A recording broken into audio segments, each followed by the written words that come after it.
안녕하십니까. 레스먼TV의 뱃사부 배진환입니다. 오늘은 변두 매니저로 유튜브에서 활약 중이신 변두진 대표님을 모셨습니다. 저희 구독자분들에게 간단하게 소개 부탁드립니다. 네, 오늘 초대해 주셔서 감사합니다. 저는 지금 유튜브에서 변두 매니저라는 채널에서 활동하고 있는 변두진이라고 합니다. 네, 안녕하세요. 안녕하세요. 아니, 이름 너무 잘 지으신 것 같아요.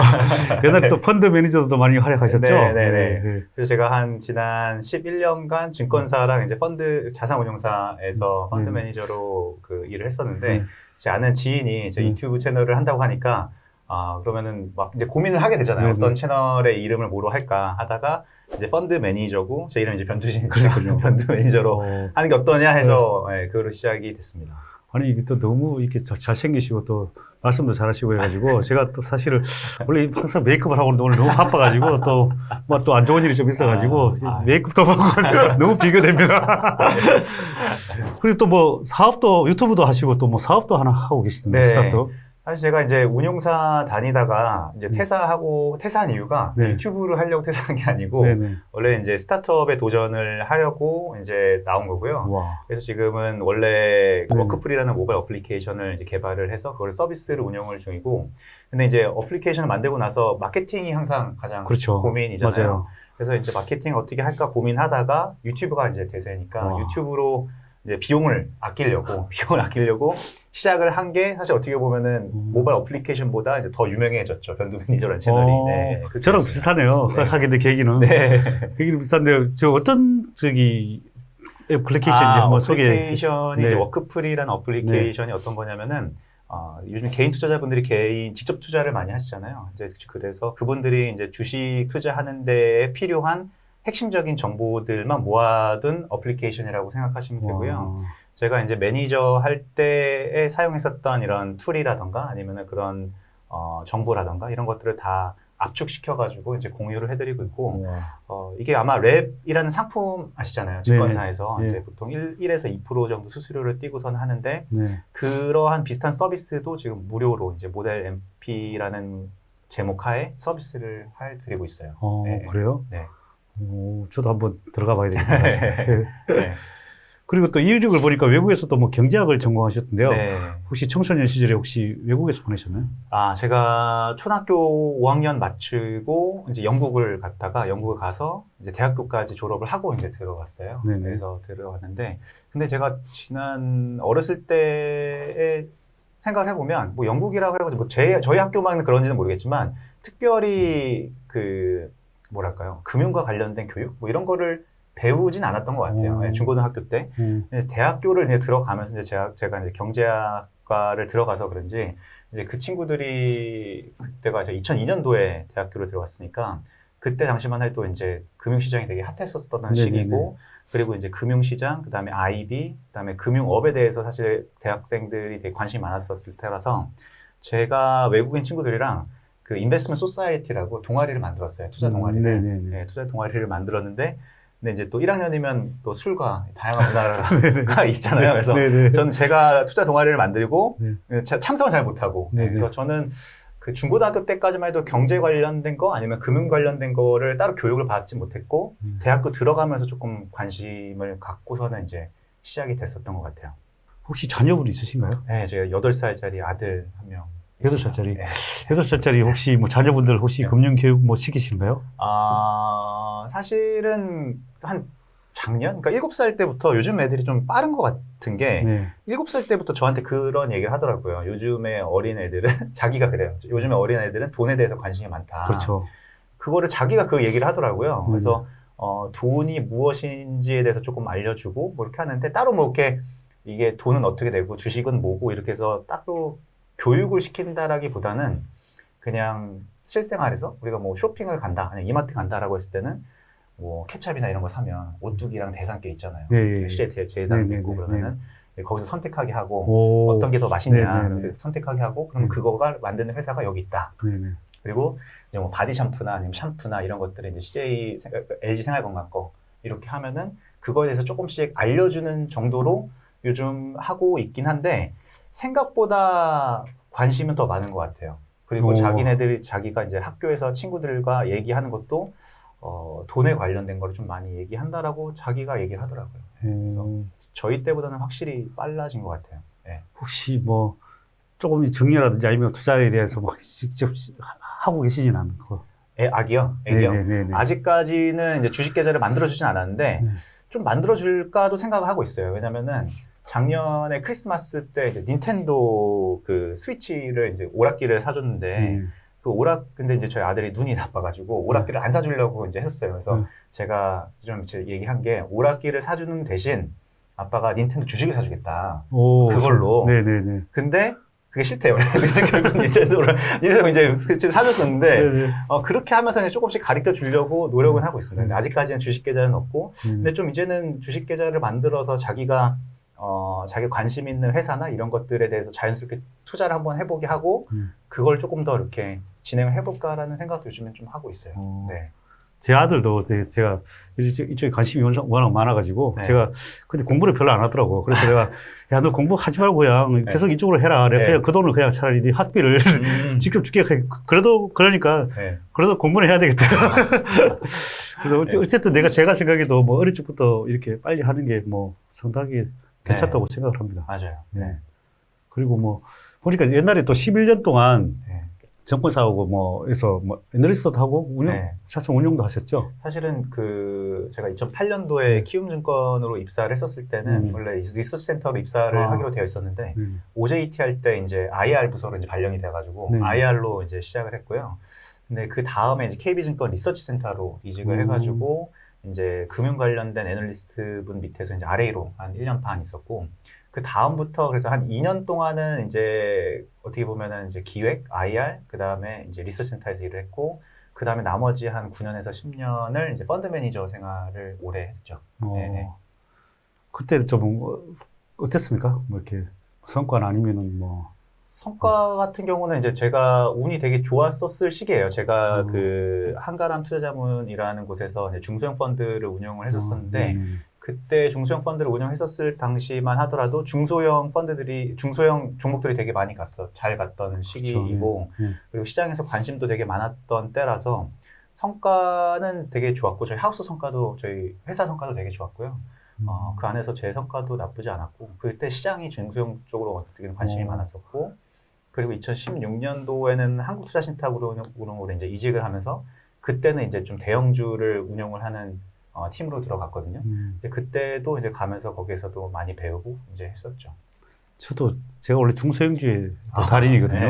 그 중소형주를 하셨다고 하니까 혹시 뭐 거기에 대해서 뭐 정보 선정 기준이나 어떤 노하우를 좀 하나 알려주시면 좋겠습니다. 사실은 뭐 여기서 많이 다뤄주실 텐데, 사실 중소형주라는 게 한국에서 보면은 되게 훌륭한 기업들도 되게 훌륭하고 똘똘한 기업들도 많이 있지만, 그렇지 못한 기업들도 사실 되게 많이 있잖아요. 그래서 사실 저는 이제 중소형주를 접근할 때 가장 중요하게 보는 거는 이 회사의 실적의 가시성이랑 안정성이 되게 있는지가 되게 중요한 것 같고, 왜냐하면 그 실적의 안정성이라는 거는 보통 한국에 상장되어 있는 중소형 회사들이 대부분이 대기업의 밑에 있는 하청 기업들이 되게 대부분 많잖아요. 삼성그룹의 장비를 납품한다던가 소재를 납품한다던가, 아니면 현대차 그룹의 부품을 납품한다던가, 이런 회사들 같은 경우는 그 위에 있는 큰 그룹들이 성장할 때는 같이 성장하지만 그렇지 않을 경우에는 또 되게 성장 못하는 경우가 있잖아요. 그렇기 때문에 제가 말씀드리는 실적의 안정성이라는 거는 그 위에 있는 어떤 큰 납품업체에 의존하지 않고 자기네들만의 기술력이 있거나 아니면 자기네들의 브랜드가 있거나 해가지고 외부 환경에 좀 변동성이 크지 않은 그런 기업들을 좀 선호를 하고요. 이제 두 번째 또 중요하게 보는 게 경영진을 되게 중요하게 봐요. 왜냐면 저보다 더 경험이 오래되시니까 아시겠지만 이게 중소형주 다니다 보면 이제 경영진이 따라서 회사가 되게 방향성이 크게 달라지는 경우가 많더라고요. 엄청 중요하죠. 그래서 정말로 좀 믿을 만한 경영진이 있는 회사는 시간이 지나고 보면은 속도는 느릴 수 있지만 되게 큰 회사로 성장하는 기업들이 있었던 반면에 외부 환경이나 아니면은 그 기술력이나 이런 것들은 되게 좋았는데 경영진의 올바른 판단이 안 해서 어떻게 보면 좀 망가진 회사들을 좀 많이 경험했었거든요. 그래서 큰 회사들 같은 경우는 이미 대기업은 시스템이 갖춰져 있기 때문에 특정 경영진에 따라서 어쨌든 큰 방향성이 바뀌는 경우가 많이 없는데, 중소형주 같은 경우는 경영진에 따라서 되게 방향이 잘 되는 게 더 잘 될 수도 있고, 아니면 잘 될 만한 것도 안 되는 경우도 많이 있기 때문에 실적보다도 어떻게 보면 더 중요하게 봐야 되는 게 경영진이죠. 그런 것 같아요. 근데 그게 사실은 알기가 쉽지는 않아요. 맞아요. 중성주는. 왜냐면은 특히 이제 개인분들은 가서 탐방한다고 해서 받아주지도 않고 하니까. 맞아요. 저는 이제 예전에 펀드 매니저였기 때문에 어떻게 보면은 어떻게 임원진 분에서 윗분들 아니면 저희가 보유하고 있는 저희 한가람이 예전에 중소형 펀드만 2조를 넘게 운영했었기 때문에 거의 대부분의 중소형 펀드들의 의미 있는 비중을 가지고 있잖아요. 그래서 저희가 요청을 하면 좀 높은 분들을 미팅할 수 있는 기회가 많았거든요. 그래서 그렇기 때문에 이제 그런 분들을 만날 기회가 많았었는데 개인 투자자 입장에서는 경영진을 그렇게 할 수가 없기 때문에 확인할 수 있는 방법은 뭐 좀 불편하시겠지만 뉴스 검색이라던가 아니면은 뭐 이런 쪽으로 좀 인다이렉트하게 할 수밖에 없는 것 같더라고요. 근데 이제 그만큼 그 경영진이 되게 중요하다라고 이제 생각이 돼요. 맞아요. 네. 대형주들은 종목 리포트들 상당히 많이 나오잖아요. 근데 뭐 그렇죠. 중소기업들은 뭐 리포트도 없고 뭐 종목 선정 기준이 참 어떻게 보면 상당히 어려운데 네. 중소형주 투자할 때 뭐 도움이 되는 뭐 어떻게 보면 뭐 리포트가 없으니까 어떻게 하면 투자를 잘할 수 있는지 핵심 꿀팁이 있으면 알려주시면 좋을 것 같아요. 사실은 제가 이런 꿀팁 이런 거 사실은 잘 말씀 못 드려요. 그래요? 왜냐면은 네. 있는 사실대로만 말씀드리거든요. 네. 왜냐면 사실은 보시는 분들도 다 아실 거예요. 어떻게 하면은 공부를 잘하는지, 네. 어떻게 하면 주식을 잘하는지 다 아실 거예요. 근데 네. 그게 사실 하기가 힘들고 귀찮은 것 뿐이잖아요. 네. 사실은 중소형 종목도 그렇고 대형주 종목도 그렇고 잘할 수 있는 방법은 그냥 이 회사에 대해서 이해도를 높이면 된다고 생각을 하거든요. 맞습니다. 그 이해도라는 게 이 회사가 비즈니스 모델이 뭐고 어떻게 매출을 올리고 그다음에 주요 판관비가 어떻게 되어 있고 그다음에 이거 관련된 산업이 지금 어떠한 방향으로 흘러가고 있는지에 대해서 공부를 많이 알면 알수록 주식은 대형주도 그렇고 이제 중소형도 잘 할 수 있을 거라고 생각이 되거든요. 근데 이제 말씀하신 것처럼 대형주 같은 경우는 그런 것들을 대신해주는 애널리스트 분들의 리포트가 많이 있기 때문에 맞죠. 예. 어떻게 보면 그 수고를 덜어줄 그렇죠. 수 있는데 중소형주 같은 경우는 그런 게 없잖아요. 없죠. 그래서 요즘에는 근데 저는 그나마 좀 할 수 있는 거가 다트에 가셔가지고 감사 보고서의 주석사항 같은 게 아마 느끼실 건데 한 5년, 10년 전까지만 해도 되게 간단하게 작성을 했었잖아요. 네, 지금 엄청 요즘 좀 디테일하게 많이 맞아요. 바뀌었잖아요. 네. 그렇기 때문에 요즘에는 이 애널리스트 리포트보다도 이 회사에 대한 이해도를 높이려면은 그냥 주석사항을 그냥 처음부터 끝까지 한번 쭉 읽으면은 아마 이해도를 훨씬 높일 수 있을 거라고 생각이 되거든요. 일단 그게 가장 기본인 것 같아요. 어떤 주식 투자를 함에 있어가지고 대형주도 그렇고 중소형주도 그렇고 어쨌든 감사 보고서의 주석사항이나 그다음에 사업에 대한 내용을 한번 쭉 읽어보시면 이 회사가 지금 하고 있는 사업에 포함되어 있는 산업의 방향성이 어떻게 흘러가고 있는지 그리고 그 안에서 이 회사의 경쟁력은 무엇인지 MS의 흐름은 어떻게 되고 있는지 비용은 어떻게 흘러가고 있는지에 대해서 설명을 예전보다도 되게 자세하게 주고 있기 때문에 일단 그거는 기본적으로 하시는 게 되게 좋을 것 같아요. 어렵지만 그 다음부터 어떻게 보면은 좀 테크니컬한 어떻게 보면 팁이라든가 아니면은 그런 것들이 들어갈 텐데 그런 것들이 기본적으로 된 다음부터는 요즘에 이제 유튜브나 이런 것에서 종목 분석 같은 게 워낙에 많이 잘 되어 있고 하니까 그런 것들을 참고하시는 것도 되게 좋을 것 같고요. 그 이외에서는 뉴스 검색이라던가 아니면은 그 회사의 IR 자료나 아니면 직접 탐방 가는 것도 추천을 드려요. 맞아요. 이게 개인 투자자분들이 탐방을 안 받을 거라고 예상을 많이 하시는데 잘 받았어요. 저도 많이 갔어요. 그렇죠. 요즘에는 특히 이제 작년도부터는 이제 개인 투자자분들이 증시에 참여를 많이 하시고 그리고 요즘에는 개인 투자자분도 장기 투자하시는 분들이 많이 계시다 보니까 IR 분한테 직접 전화를 하셔가지고 내가 이제 이러이러한 사람인데 탐방이나 아니면 탐방이 안 된다라고 했을 때는 내가 주석 사항을 이렇게 쭉 읽어봤는데 어떤 점들이 좀 이해가 좀 안 된다라고 하면은 그 질문들에 대해서 질문을 해주시면 답변을 받으실 수 있거든요. 그렇기 때문에 그런 걸 하시면은 좀 더 쉽게 접근하실 수 있지 않을까. 뭔가 이게 쉬운 길은 없어요. 맞아요. 죄송해요. 제가 꿀팁을 드려야 되는데 사실 쉬운 길이라는 거 없어요. 그냥 있는 게 가는 올바른 길이 정해져 있는데 그거를 하느냐 안 하느냐의 문제지 숏컷은 없는 것 같아요. 맞아요. 그 주석 이렇게 보시다가 또 이렇게 보면 좀 어렵다 싶으면은 홈페이지 들어가 보면은 좀 그러니까 거기서 보고 홈페이지 들어가 보면 이게 이 말이구나. 좀 이게 왜냐면 주석에는 좀 어렵게 많이 쓰여 있잖아요. 그죠? 요즘에는 제가 그리고 또 느낀 게 유튜브가 되게 인기가 많아지니까 기업들도 자기네들의 공장이라던가 아니면 제품이라던가 자기네들의 생산 프로세스를 영상으로 만들어가지고 자기네들 그 홈페이지에 게시를 했는 회사들이 되게 많았어요. 그러니까 말씀하신 대로 옛날에 주석만 딱 작성하고 끝났는데 아니면 좀 더 잘 하시는 분들은 주석을 해놓고 IR 홈페이지에 어떻게 보면은 그림이라던가 아니면 이런 걸로 표현을 예전에 해주셨는데 요즘에는 그걸 영상화 해가지고 홈페이지에 공유를 많이 해주시거든요. 그래서 그걸로 보시면은 이해도가 훨씬 더 올라가실 수 있어요. 그렇기 때문에 그런 거 적극적으로 활용하시면 좋을 것 같다는 생각이 듭니다. 여담으로 제가 맨날 옛날 탐방을 가면은 아니 개인 투자분이 이렇게 탐방 오시는 거 처음 봤다면서 이럴 때가 많아요. 예전에는 그랬죠. 많이 안 받아주시고. 요즘은 근데 이제 많이 오시니까 하여튼 탐방을 한번 가보시는 게 많이 도움 될 것 같아요. 자, 다음 정권시장 이슈에 대해서 몇 가지 알아보겠는데요. 어제 MSCI에 몇 가지 종목이 더 편입되었잖아요. 그때 MSCI라는 게 편입되는 게 어떤 의미입니까?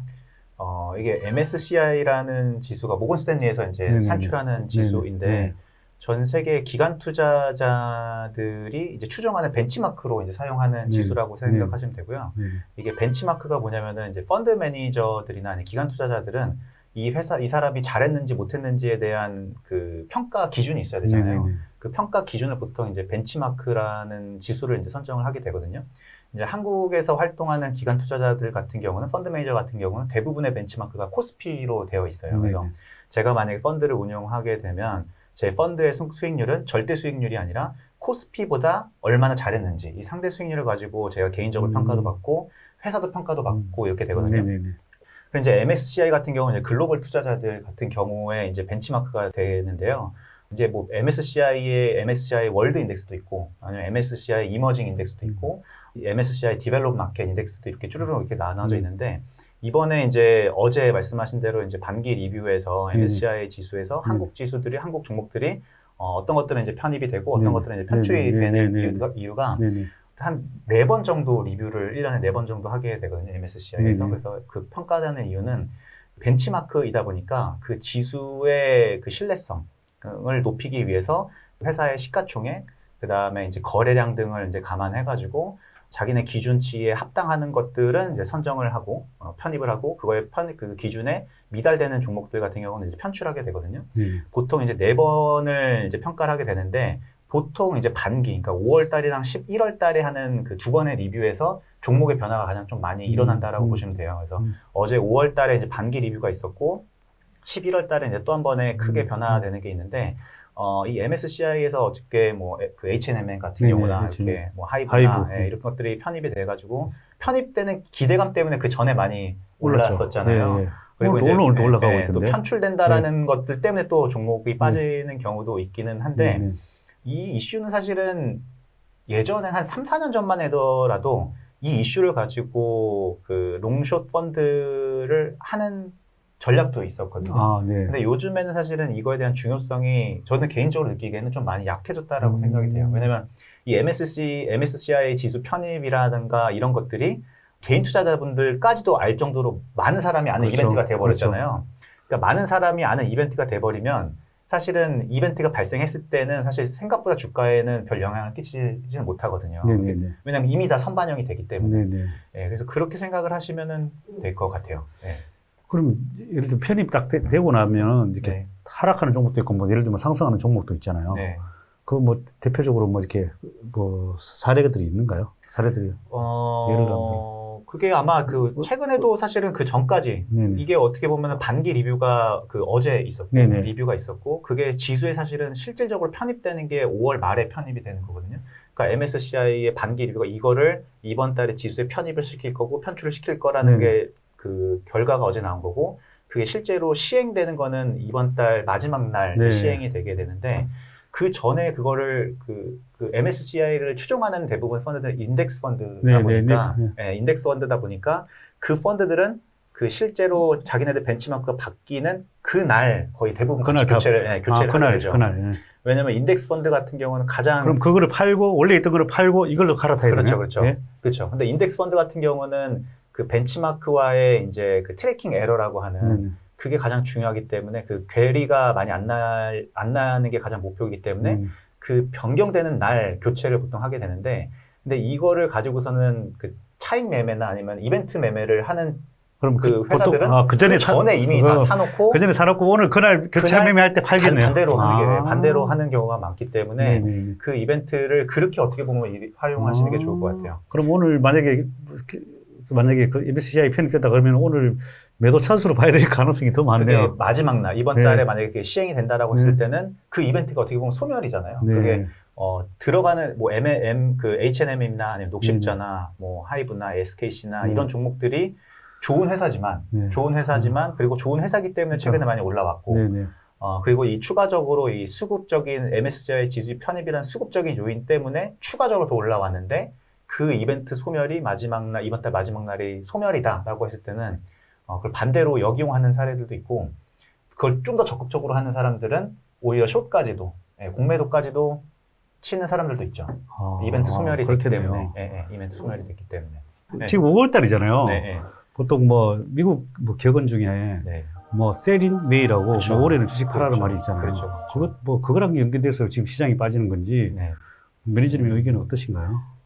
한 셀린 메이라는 의견이 나온 게 보통 이제 5월 달부터 시작을 해가지고 6월, 7월, 8월까지는 미국이랑 이제 유럽 증시, 그러니까 선진국 증시의 매니저들이 이제 여름 휴가를 길게 가는 시기이기도 하고 보통 이제 겨울에서 이제 연초가 새로 시작되는 때에 기업들의 실적 발표를 포함해가지고 연말 내년 전망을 긍정적으로 하면서 증시가 1, 2, 3월 달에 이제 쭉 올라오는 그래서 한 1월 달에는 증시가 좋았기 때문에 기술적으로도 어떻게 보면 조정이 받을 수 있는 시기 플러스 보통 이제 수급에 가장 큰 영향을 미치는 큰 매니저들이 이제 여름 휴가랑 겹치면서 그게 항상 보다 보니까 매년 5월 달 보통 한 여름 때 증시가 빠지기 때문에 그러면은 여름 되기 전에 한 5월 달에 파는 게 좋지 않을까라는 것들 때문에 셀링 메일가 나온 걸로 알고 있는데 그런 것들 때문에 저는 이렇게 꼭 팔아야 된다 이런 거는 사실 저는 별로 그렇게 하진 않아요. 맞아요. 네, 저는 개인적으로 증시가 어떻게 전체적으로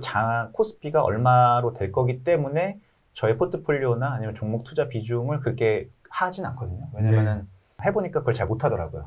항상 그렇죠. 틀려요. 네, 증시 전체적인 장을 맞추려고 하다 보니까 항상 틀리는 경우가 많기 때문에 그렇게 하진 않고 저는 그냥 종목별로 이제 접근을 하고 제가 가지고 있는 종목들이 아직까지 좀 싼 종목들이다라고 생각하면 장이 지금 5월 달에 들어가서 조금 외부적으로 좀 변동성이 높아지고 있는 국면인데 그럼에도 불구하고 저는 계속 보유를 하는 쪽으로 생각을 하고 있습니다. 이제 장세 예측에 대해서 알아보겠는데요. 여기 2021년 장세를 제가 박스피로 예상하신 것 같은데요. 네. 현재도 같은 생각이신가요? 네. 제가 올해 1월 달에 1월 11일 날 1월 11일 날 제가 그 삼성전자가 그 10% 오를 때 네네. 그날 제가 유튜브에 영상 올린 게 있었어요. 와. 삼성전자가 이제는 싸지 않다. 네. 엄청난 악플을 받았는데 제가 삼성전자와 관련돼서 작년 8월 달에 58,000원일 때 지금 삼성전자는 싸다. 와. 그러니까 제가 이거 맞췄다 틀렸다는 게 말씀드린 게 아니라 그러니까 보통 저희가 주가가 언제 오를지는 사실은 아무도 모르는 거잖아요. 근데 사실은 알 수 있는 거는 지금 주가가 내재 가치 대비 싸냐, 비싸냐는 사실은 어떻게 보면 알 수 있는 거거든요. 그래서 이제 제가 작년도에 6만 원 언더일 때는 지금은 삼성전자가 싼 것 같다. 그리고 11월 달에는 삼성전자가 96,000원으로 막 10%씩 오르는데 그때 이제 개인 투자자분들이 엄청 많이 사셨는데 그때 지금 삼성전자가 당연히 훌륭한 회사이지만 지금 살 때는 정말로 투자 기간이 길거나 아니면 정말 제가 예상하는 것보다 아니면 시장에서 예상하는 것보다도 훨씬 더 높은 실적의 성장성을 예상해야지만 주가가 더 갈 수 있을 것 같다라는 논리로 이제 그때 영상을 만들어서 올려드렸거든요. 근데 이제 제가 올해 1월 달에 들어가지고 올해 시장을 박스피로 본 이유도 삼성전자의 방향성이랑도 사실은 연결이 될 수밖에 없어요. 왜냐면 삼성전자가 25%, 그때 당시만 28%의 시가총액에서 비중을 차지하는데 삼성전자가 만약에 96,000원에서 제가 더 올라갈 것 같지 않다라고 생각을 했었기 때문에 그렇다라면은 그 삼성전자가 리딩할 수 없기 때문에 그 코스피 같은 경우도 더 치고 못 올라갈 것이다라고 이제 생각을 했었고요. 근데 두 번째가 사실은 그 금리 인플레이션의 압력이 세일 것 같다라는 생각이 했었어요. 올 1월 달에 이제 저희 채널에서도 한번 그 분석을 했었던 게 유가가 작년에 이제 코로나 때문에 전 세계 그 에너지 회사들이 원래 하려고 했었던 그 투자를 급격하게 줄였었고 바이든이 당선이 되면서 모든 정책이 다 친환경 쪽으로 가면서 오히려 유전과 관련된 유가와 관련된 투자가 코로나 이후로 더 급격하게 축소가 돼서 정말 운이 나쁘면 3년 이내에 유가가 80불에서 100불까지도 갈 수 있지 않을까라는 거를 올 1월 달에 한번 저희가 예상을 공부를 했었거든요. 근데 그런 거를 가정을 다 했을 때 생각보다 인플레이션에 되게 압력이 되게 높다. 그리고 작년은 코로나 때문에 테이퍼링을 엄청 돈을 무제한으로 풀었는데 올해도 코로나가 지속이 되지만 백신이랑 치료제들이 개발이 되기 때문에 작년보다 올해 더 많은 돈을 풀진 않을 것 같다. 예, 절대적 풀긴 하지만 더 풀진 모멘텀이 약해질 것 같다. 그리고 마지막은 이제 그 실적 같은 경우도 올해 1분기, 2분기, 3분기는 절대적으로 이익이 올라가긴 하지만 YOY 모멘텀으로 전년 동기 대비 성장률을 보면 올해 1분기가 전년 동기 대비 성장률은 가장 높고 2분기, 3분기는 떨어진다. 그래서 그런 네 가지 요인 때문에 올해 1월 달에는 이제 저희 채널에서는 저는 개인적으로 코스피의 고점을 받고 그냥 박스권으로 예상을 한다라고 이제 말씀을 드렸었고요. 그거에 대한 생각은 변함은 없습니다. 네. 네. 그래도 최근에 보면 삼성전자는 못 갔지만 다른 뭐 대형주들이 많이 올라오면서 지수는 잠깐 또 고점을 뚫었다가 네, 내려왔어요. 네, 그러니까 그거를 사실은 어떻게 보면은 관가했었던 거죠. 그러니까 나머지 그 밑에 있는 종목들의 그러니까 대표적으로 이제 철강, 네, 철강 회사, 조선. 그다음에 조선, 그다음에 은행주 이런 맞아. 어떻게 보면 시가총액의 큰 섹터들이 의미 있게 좀 많이 올라오면서 지수 절대적인 지수 레벨이 잘 버텨주기는 했었죠. 네, 맞습니다. 그래서 참 하여튼 지수 예측은 어려운 것 같아요. 지수 예측은 사실은 저는 지수나 매크로는 사실은 크게 신경은 안 써요. 네, 그러니까 근데 굵직굵직한 이벤트는 신경을 쓰죠. 네. 그러니까 저는 지금도 올 초에 박스피로 예상을 했는데 변경된 게 없냐 이렇게 여쭤보셨잖아요. 그러니까 제가 지금 앞서 말씀드렸던 네 가지의 그 큰 투자의 그 흐름이 큰 맥이 바뀌지 않으면 그냥 큰 흐름대로 그냥 보고 그 안에서 이제 싼 종목들로 이제 찾아가는 거거든요.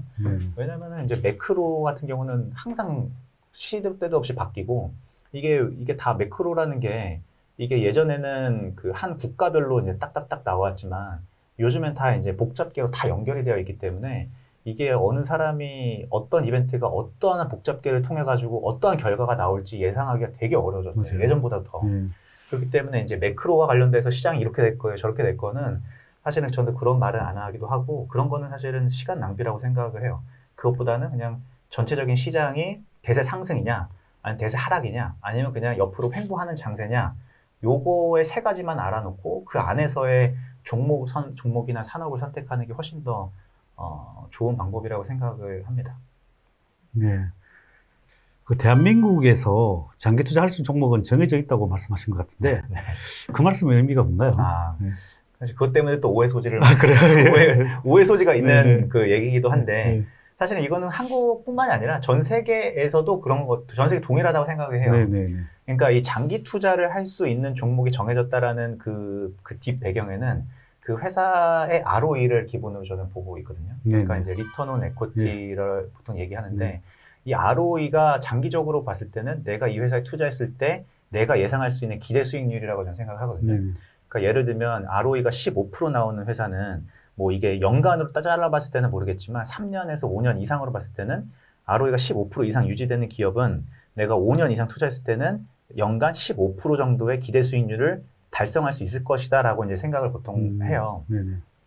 근데 우리가 주식 투자를 함에 있어가지고 기대 수익률이 다 있으시잖아요. 근데 우리가 이게 원금의 훼손도 있고, 그 다음에 그만큼 공부도 해야 되기 때문에 주식이 되게 어려운데, 그 안에서의 내가 원하는 기대 수익률이 있을 텐데, 그게 만약에 기대 수익률이 예를 들어서 10%라고 이제 따져봤을 때, 내가 원하는 기대 수익률이 10%인데, ROE가 10% 미만인 기업들은 사실은 장기 투자하면 안 된다라고 저는 개인적으로 생각이 되거든요. ROE라는 게 자기 자본 이익이죠. 그렇게 뭐 자기 자본 대비 이익을 많이 내느냐 이거죠. 그렇죠. 그러니까 얼마나 자기가 그 실적을 잘 내서 그 자기 자본 수익률 ROE가 높아질 수 있는 요인이 사실은 이제 두 가지가 있는데 실적을 잘 내거나 아니면 되게 훌륭한 경영진이 있어서 실적이 꾸준히 안정적으로 유지가 됐지만 배당을 통해 가지고 ROE를 높게 유지할 수 있는 방법이 있는데 이거를 잘하지 못하는 기업들은 돈을 아무리 벌어도 배당을 안 주면 장기적으로 ROE가 떨어지기 때문에 투자자 입장에서는 특히 이제 소액주주 입장에서는 이런 회사에 장기적으로 투자를 하면 할수록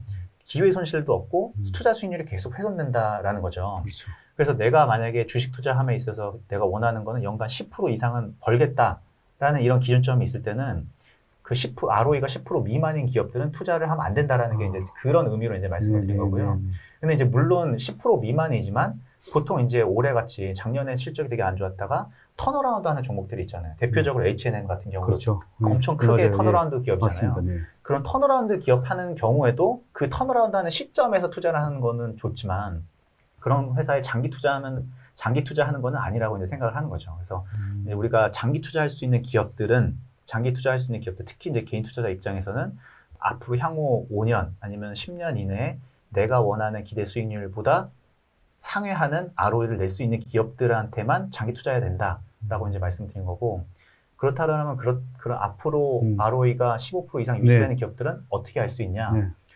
저는 인간도 그렇고 사람도 그렇고 회사도 쉽게 안 바뀐다라고 생각을 하거든요. 네, 그렇죠. 맞아요. 왜냐면 이제 사람도 안 사람도 이제 18살 이상 되면 18년 동안 살아온 거가 몸에 이제 습관화가 되어 있기 때문에 어떠한 새로운 거를 바뀔 때는 이 18년 동안 해왔던 모든 프로세스와 루틴을 바꿔야 되는 그 어마어마한 힘든 과정이 필요하고, 그래서 이제 저는 사람이 잘 안 바뀐다라고 생각이 들고 기업 같은 경우는 더 잘 안 바뀐다고 생각이 되거든요. 왜냐면은 그 기업을 운영하고 있는 경영진도 쉽게 안 바뀌고, 그리고 이 기업이라는 거는 그 회사의 비즈니스 모델이라는 게 있기 때문에 그 비즈니스 모델이라는 거는 쉽게 바뀔 수가 없어요. 단기에는. 그래서 앞으로 향후 3년, 5년, 10년 동안 ROE가 15% 이상 유지될 수 있는 가능성이 높은 기업은 과거 3년, 5년, 10년 동안 10%, 15% 이상 유지했었던 기업들 중심으로 보면 된다라고 생각이 돼요. 그래서 사람도 어떻게 보면은 이 사람이 앞으로 어떻게 될지는 잘 모르잖아요. 그렇죠. 보통 그거를 판단할 때는 과거에 어떻게 살아왔는지를 보고서는 보통 판단을 하는 것처럼, 특히나 그것보다 더 기업들 같은 경우도 앞으로 어떻게 될 거를 판단하기 위해서는 과거에 어떻게 했는지 봤는지가 되게 중요하고, 그걸 좀 사이클을 길게 한 10년 보면, 예전에는 이제 보통 경기 사이클이 7년 사이클이었다고 하면 2008년도 금융위기 이후서부터는 이게 3년으로 이게 단축됐다라고 보통 얘기를 많이 하잖아요. 그래서 이게 예전에는 그 제품 사이클도 더 짧아졌고, 그렇기 때문에 보통 3년, 5년, 10년의 과거 실적을 보면 이 회사가 사이클이 되게 좋을 때, 그러니까 되게 이 회사가 실적이나 되게 잘 팔렸을 때 실적은 얼마나 나왔었고, 그때 경영진이 어떻게 했었고, 반대로 사이클이 안 좋았을 때, 힘들었을 때 경영진이 어떤 판단을 내렸고, 어느 정도의 실적이 나왔는지, 이런 것들을 기반으로 보시고, 그 다음에 지금이 이 회사가 사이클에서의 고점 사이클인지 아니면 저점 사이클인지의 판단을 하셔가지고 하시면 좀 더 투자하시는 데 좀 더 도움이 되지 않을까 생각이 됩니다. 지금 현재가 실적 장세죠. 실적 장세라고 보통 얘기들 많이 하죠. 네. 그럼 어쨌든 보니까 1분기는 실적이 잘 나왔으니까. 네, 그렇죠. 어마어마하게 실적 잘 나왔죠. 그렇죠. 네. 그리고 최근에 보면 또 뭐 대형주뿐만 아니라 중소형주들도 많이 올랐잖아요. 네. 그렇죠. 뭐 중소형주 장세는 이런 장세의 특징은 어떤 건가요? 사실은 제가 이번 1분기 실적을 보면서 실적이 되게 다들 잘 나왔는데 그게 이제 뭐 대형주뿐만이 아니라 이제 소비뿐만이 아니라 시클리컬까지 포함해서 다 잘 나왔잖아요. 네, 그게 사실은 저는 인플레이션의 영향으로 봐요. 왜냐면은 올 1월 달에 그 공급 쪽에서 쇼크가 오면서 가격 인상을 대부분 많이 했잖아요.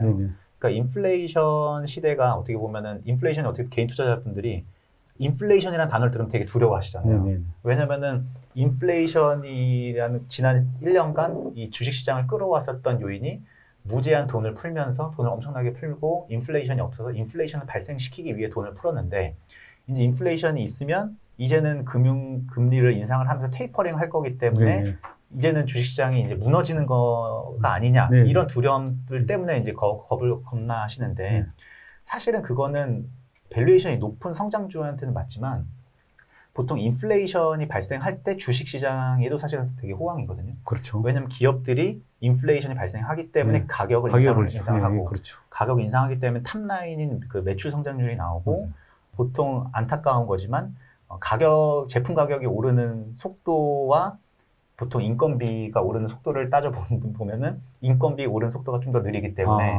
보통은 인플레이션이 발생하는 국면에서는 매출 성장률보다 영업이익 성장률이 더 나오기 때문에 사실 주식 투자하는 입장에서는 더 좋은 환경이라고 생각이 돼요. 그런 것들이 지금 1분기서부터 이제 나오고 있다라고 이제 판단이 되고요. 이러한 것들은 하반기로 가면 갈수록 저는 더 빨라질 것 같아요. 왜냐면은 최근에 1분기에 보면은 유가를 포함해가지고 유가가 어떻게 보면 시작이죠. 모든 그 인플레이션 지표의 시작이고, 그다음에 지금 최근에 어떤 거가 목재 가격이 올라가지고 재직 가격까지도 올랐고, 그다음에 요즘에는 케첩 가격까지도 오르고, 그리고 이제 보통 이제 이거에 반대되는 의견을 내시는 분들이 그런 말씀하세요. 4차 산업혁명 때문에 인플레이션이 발생이 안 할 거다. 그러니까 지난 10년간 어떻게 보면은 그 4차 산업이라는 이제 아마존, 넷플릭스, 구글 이런 회사들이 가격을 무료화시키고, 가격을 무료화시키면서 디플레 압력을 오히려 더 심각하게 만들었다라고 이제 보통 얘기를 하시는데, 그거는 사실 지난 10년간 맞다라고 생각이 되거든요. 근데 최근에 보시면 아마존도 유료화 서비스를 더 많이 출시를 하고, 그 다음에 넷플릭스 같은 경우도 지금까지는 우리가 한 계정 돈 내고 친구들끼리 서로 공유해도 그렇죠. 아무런 상관 안 했었는데, 요즘에는 이제는 그런 것들 다 차단시키잖아요. 그 말은 이런 회사들, 이런 4차 산업혁명에 있었던 기업들까지도 이제는 가격 정책에 이제 관심을 쏟고 있다라는 거거든요. 그 말은 유가를 시작을 해가지고 이제 4차 산업혁명에 들어가는 기업들까지도 그 가격에 민감해진다라고 했을 때는 이번 올해부터는 인플레이션에 대한 압력이 하반기로 가면 갈수록 되게 높아질 것이다라고 이제 생각이 됩니다. 그리고 보니까 뭐 기본적 분석도 잘하시지만 기술적 분석도 잘하시는 것 같더라고요. 그리고 뭐 기술적 분석을 어떻게 활용하시는지 좀 뭐 알려주시면 좋을 것 같은데요. 제가 사실은 이제 그 주식을 맨 처음 했을 때 또 이제 펀더멘탈로 시작한 게 아니라 차트로 이제 상따 기법. 저도 해봤는데 그거 잘 안 되던데. 2005년도에 이제 주식을 맨 처음에 시작했을 때 이제 그때가 이제 하한가가 15%였잖아요. 그렇죠. 그래서 그때 상따 전략이 되게 잘 먹혔던 때였고, 그리고 그때는 이제 그런 전략뿐만 아니라 2005년도에서 2008년도는 워낙에 장이 좋았기 때문에 그런 게 잘 됐었어요. 그래서 제가 그때 그 병역특례 하면서 이제 주식을 했었었고, 근데 이제 그때 너무 장이 좋아가지고 했는데 저는 제가 잘한 줄 알고서는 이제 생각을 했었는데, 이제 금융위기 때 어쨌든 다 토해냈죠. 금융위기 때 다 토해냈고, 그래서 이제 왜 그렇게 토해냈을까를 생각을 하면서 이제 그때부터 공부를 좀 많이 했었던 것 같아요. 그래서 이제 그때 했던 게 이제 기술적 분석도 제대로 한번 공부해보자라고 해가지고, 이제 뭐 터틀 트레이딩부터 시작을 해가지고 뭐 스윙이라든가 뭐 이런 것들 다, 이제 그때는 한국에서는 터틀 트레이딩도 추세 추정 전략이라고 하는데, 추세 추정 전략이라고 하는데, 이런 책도 번역본도 많이 없어가지고 해외 원본이랑 잭시 리버브가 추세 추정 그렇죠. 네, 그것도 그분은 이제 워낙 오래된 분들이고 그 박스권 그 돌파 전략. 돌파. 그렇죠. 터틀은 이제 리차드 데니스라는 분이 이제 보통 많이 활용하셨던 책인데, 그거를 이제 좀 유료로 돈을 내면서 막 해보기도 했고 그랬었거든요. 그래서 차트를 좀 기술적 분석을 워낙에 맨 처음에 좋아했었고, 그거를 운용사로 들어가서 한가람에 들어가가지고 절대 수익형 펀드랑 그다음에 제가 담당하는 펀드가 500억까지는 차트만 이용해서 했을 때가 수익률이 되게 좋았었어요. 근데 이제 수익률이 좋다 보니까 펀드 사이즈가 이제 커졌어요. 2천억까지. 2천억까지 커지다 보니까 기술적 분석만 해서는 그렇죠. 이게 성과가 금액이 커지니까 나지가 않아요. 나지가 않다라는 그래서 매도가 워낙 자유롭지 않죠. 그래서 그냥 그때부터 그러면은 어떻게 이 성과를 큰 펀드를 맞췄을 때 어떻게 해야 될까 했을 때 이제 그때 이제 기본적 분석에 많이 공부를 해서 한 거고요. 그래서 저는 이제 보통 이제 기술적 분석이 좋냐, 뭐 차트가 좋냐, 아니면 차트만 보면은 그냥 보통 뭐 얘기하는 이제 마바라냐, 뭐 이런 것들 이렇게 개인분들이 이렇게 나누시는데, 저는 두 가지 다 공부하는 게 맞다라고 생각을 해요. 저도 그렇게 생각해요. 그러니까 기본적으로 이 회사가 좋은지 싼지 비싼지를 판단하시고, 단기적으로 내가 매수와 매도 타이밍에 들어가야 되는 것들은 기술적 분석을 활용을 하셔가지고 하시면 투자 수익률을 극대화하는 데에 도움이 된다라고 저는 생각을 하기 때문에, 지금도 기술적 분석도 계속 관심 있게 보고 활용도 하고 공부도 하고 그렇게 하고 있습니다. 그럼 기술적 분석을 어떤 걸 주로 많이 활용하시는가요? 저는 예전에는 되게 복잡한 보조지표 많이 봤는데 요즘에는 거래량을 되게 중요하게 보고요. 거래량이랑 이평선 정도만 봐요. 거래량 이평선. 거래량 이평선. 왜냐면 이제 이게 뭐 더 잘 아시겠지만 이 기술적 분석 차트라는 거는 이 지금 시장의 참여자들의 심리가 어떻게 되어 있는지, 그러니까 오늘까지 심리가, 현재까지 심리가 어떻게 됐는지를 판단하기 위해서 저는 보거든요. 그렇죠. 이거를 판단해가지고 이게 어떻게 될 거다, 이 전망을 하는 게 아니라, 지난 최근 5일, 아니면 지난 20일, 그 다음에 단기적으로 봤을 때는 당장 오늘, 지금 시장의 참여자, 나를 포함한 시장의 참여자들이 어떤 특정한 이슈나 뉴스에 대해서 어떤 심리가 지금 반영되고 있구나를 이제 기술적 분석으로 저는 이제 분석을 하는데, 그렇게 하기 위해서는 가장 다른 사람들이 보편적으로 많이 보는 거를 봐야지만 그게 보이더라고요. 그러니까 예전에는 이제 이평선을 이제 보통 보면은 뭐 20일이 중요하다 그러면은 보통 18일, 뭐 19일 이렇게 땡겨서 보잖아요. 그렇죠. 남들보다 미리 보려고. 근데 사실은 그렇게 보면은 나만 그렇게 보고 많은 사람이 안 보니까 그게 시그널이, 펄스 시그널이 많이 나오는 거예요. 네네. 네, 그래가지고, 보조 지표도 사실은 동일한 것 같아요. 보조 지표도 되게 복잡한 보조 지표 그렇죠. 같은 경우도 막 외국에서 논문 나오는 보조 지표도 막 엑셀로 만들어가지고 저 혼자 보고 그랬었는데 네네. 아무가 의미 없고 그냥 저 개인적인 만족이에요. 나 이런 거 나 만들었다. 나 이런 거 만들고 네. 나 혼자 이거 본다. 맞아. 너희들은 이거 없지. 이 만족뿐이지 네. 사실은 도움이 하나도 안 되고요. 기술적 지표는 저는 그래서 이 거래량은 사실 전 되게 중요하게 네. 보고, 왜냐면 가격 지표 같은 경우는 매니플레이션이 되는데 거래량은 매니플레이션 하기가 되게 어렵다라고 맞아요. 생각이 네. 되기 때문에 거래량이랑 이제 이평선 정도만 보더라도 기본 이상은 할 수 있을 거라고 생각이 됩니다. 글이랑 이평선 모르시는 분들, 우리 여기 레슨문에 올려두었으니까 잘 보세요. 그리고 뭐 보조 지표도 물론 올려져 있는데 네. 아까 중요한 거는 제가 생각해도 제일 중요한 건 거래량이다. 네. 우리 조회수 100만 조회수 나온 거 아시죠? 그거 열심히 보시기 바랍니다. 그리고 저기 주식 투자할 때 보면 네. 투자자별 매매 동향이라는 거 있잖아요. 네네. 그거 잘 보시나요? 장 끝나고는 한 번씩은 확인은 네. 하죠. 네. 네네. 그게 제 같은 경우도 잠깐 나가면 내가 관심 있는 종목에 누가 사고 뭐 팔는지 다 보거든요. 네.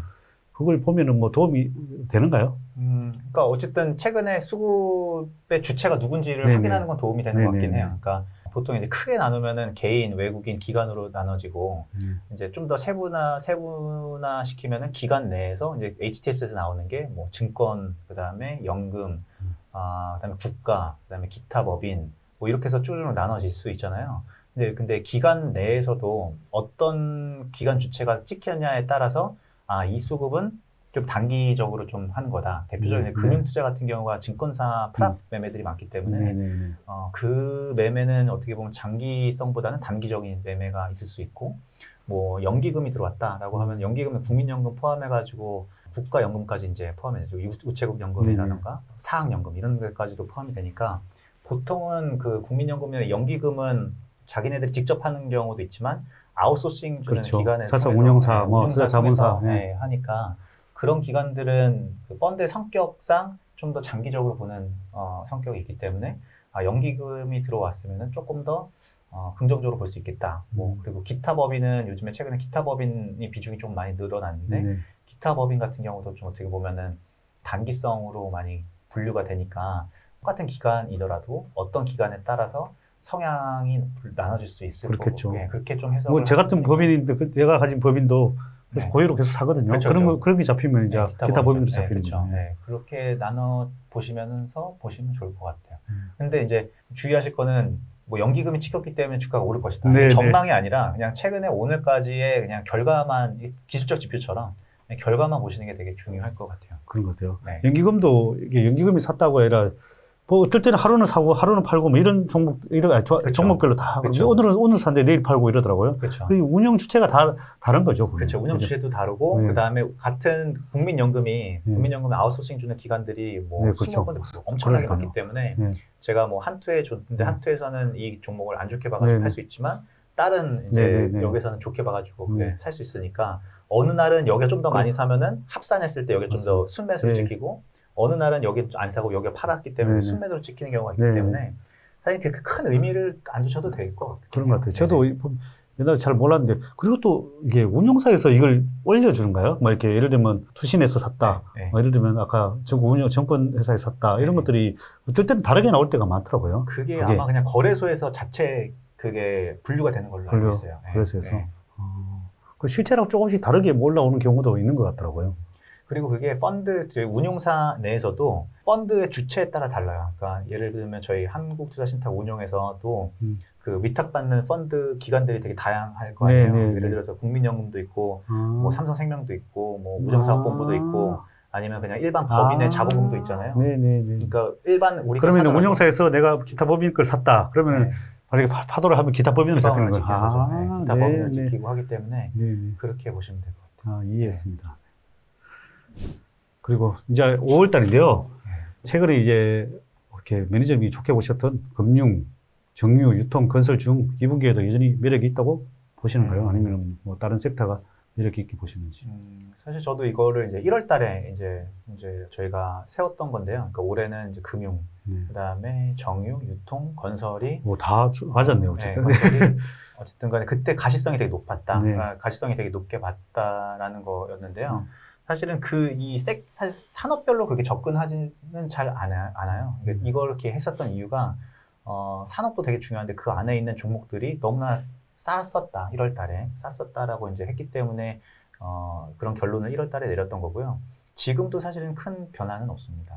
지금도, 근데 이제 하반기 전망, 뭐 2분기에도 가장 이렇게 좋게 보느냐 이런 것들이 섹터별로는 사실 제 의견을 이렇게 제 개인적으로 그렇게 내질 않기 때문에 가지고 있진 않아요. 그래서 저는 그 안에 있는 종목별로 종목이 싸다라고 했는데, 근데 보통 이제 종목 분석을 할 때는 산업 분석까지도 보통 하게 되니까, 왜냐면 그 종목이 아무리 훌륭하게 잘한다고 하더라도 산업의 방향성이랑 같이 이렇게 산업이 안 좋은데 혼자 잘하는 경우는 많이 없잖아요. 그런 이유로 이제 분석을 했었던 거고요. 아직까지도 이제 금융, 정유, 유통 같은 경우, 그다음에 건설 회사 같은 경우도 계속 산업의 방향성, 그다음에 기업 실적의 방향성이 계속 제가 예상했었던 것처럼 계속 가고 있는 것 같아서 좋게 보고 있습니다. 네. 그래요. 지금 차도 이번에 장이 많이 올라서 제 생각도 시장이 워낙 다 선순환이 다 돌아서 종목을 봐야 되지. 너무 네. 뭐가 가야 되겠다, 맞습니다. 어느 섹터 간다고 얘기하기는 참 이제 어려운 것 같아요. 네네. 네. 저도 공감합니다. 그리고 이제 혹시 오늘의 주제는 거의 다 끝난 것 같고, 혹시 더 하시고 싶은 얘기 있으십니까? 사실 이제 작년서부터 개인 투자자분들이 엄청 많이 들어오셨잖아요. 그러니까 투자 경험이 상대적으로 부족한 분들이 많이 들어오셨고, 그런 분들이 이제 대부분은 시장에서 많이 알려진, 그리고 내가 잘 알고 있는 뉴스가 많이 나온 종목들을 아직 본인만의 투자 포인트나 아니면 리서치가 부족한 상태에서 많이 들어가게 되시잖아요. 그런 것들이 작년까지는 잘 수익률을 보기 쉬운 장이었죠. 왜냐하면 전체적으로 장이 다 오르는 장세였고, 시가총액이 큰 대형주가 오르는 장세였기 때문에 작년까지만 하더라도 이제 개인 투자자분들이 큰 노력 없이도 기대 이상의 성과를 볼 수 있었던 장이라고 생각이 되거든요. 이제 올해부터는 사실은 그런 장세가 아니라고 저는 개인적으로 생각하기 때문에 개인 투자자분들도 본인이 이제 종목을 살 때 아니면 팔 때 개인적인 투자 포인트가 있으셔야 되고, 그거를 개인 투자 포인트를 만들어 가기 위해서는 작년보다는 조금 더 관심 있게 공부를 하셔야 된다라고 생각이 되고요. 그래서 좋은 경험, 그러니까 작년에 이제 왔었던 분들은 주식에 되게 좋은 경험이 많이 쌓여 있잖아요. 그래서 올해도 그 좋은 경험들이, 즉 이제 수익률을 많이 내셔가지고 계속 가셨으면 좋겠어요. 왜냐면 한국에서는 이제 재테크할 수 있는 수단이, 특히 이제 개인 투자자분들이 재테크할 수 있는 수단이 사실은 주식밖에 없다라고 생각이 되고, 주식도 재테크 수단으로서의 되게 좋은 환경이라고 생각이 되거든요. 경영진들도 이제 배당도 예전보다 더 많이 하고, 정보의 투명성도 예전보다 훨씬 더 좋아졌기 때문에 개인 투자자분들이 주식으로 재테크하기 되게 좋은 환경이기 때문에 작년보다 조금 더 관심 있고 공부를 좀 하셔가지고 좋은 경험을 계속 쌓아가셨으면 좋겠다라는 생각이 듭니다. 네. 오늘 유관한테 좋은 말씀 감사하고요. 오늘 제가 걱정되는 게 하나 있어요. 네. 제 팬들이 엄청 많은데, 네. 제 얼굴 보고 돌아왔던 팬들이 오늘 밴드 매니저한테 다 빠져나갈 것 같아요. 그래서 그게 참 우려스럽고, 사실 또 오늘 제가 제일 친한 친구가 네. 오늘 갑자기 이렇게 하늘나라 갔어요. 그래서 내가 오늘 친구 와이프가 오늘 문자가 와서, 그래서 오늘 아침 오전 중에 저 얼굴 볼 수 있다고 했는데 밴드 매니저하고 오늘 잡혀 있어가지고 제가 가보지는 못했어요. 말씀해 주시면은 그래서 그 약속이 잡혀 있어서 하고 지금 끝나고 나서 한번 가야 되는데 여러분들 하여튼 건강 잘 챙기시고 맞습니다. 뭐든지 제가 봐서는 자기 평소에 몸 관리 잘 하시고 건강 제 친구가 암으로 이렇게 수병하다가 갔는데 하여튼 하늘나라에서 어쨌든 잘 지내고 내가 잘 지내고 어쨌든 나중에